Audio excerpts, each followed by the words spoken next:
Валентино. Валентино Born in Roma Extra Dose. Предлагам да го пробваме.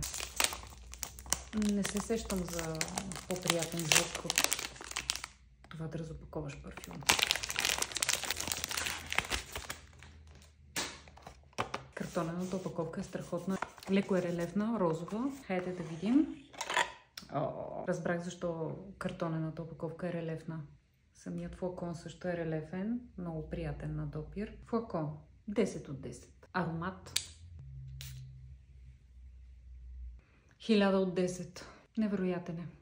Много ме е яд, че технологиите не са напреднали толкова, че да мога да ви го предам през телефона. Ето така, да направя и да го усетите и вие.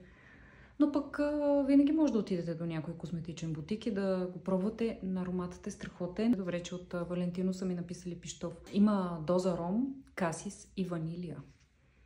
Просто си представете. Не, всъщност не можете да си го представите. Трябва да го пробвате. Вдъхновен от Рим. Кой не обича Рим? Всъщност идеята е, че аромата отразява нощния живот в Рим.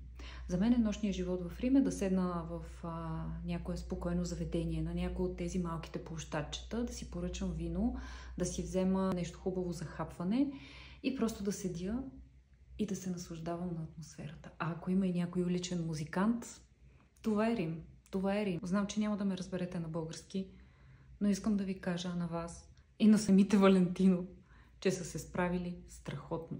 И накрая да ви кажа един съвет. Когато си купувате парфюм, най-добре е да си го съхранявате в оригиналната картонена опаковка, някъде на тъмно и хладно.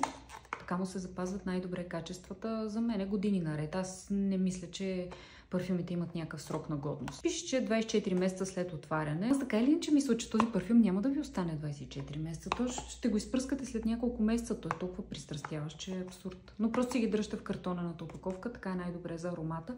И да е на някакво сравнително хладно и най-вече тъмно място. Но той като е в опаковката пак е на тъмно. Така че и това ви върши работа. Когато ми изпращат парфюми в този вид, винаги ги оставям така. Никога не изхвърлям картонената опаковка. Надявам се да съм ви била полезна.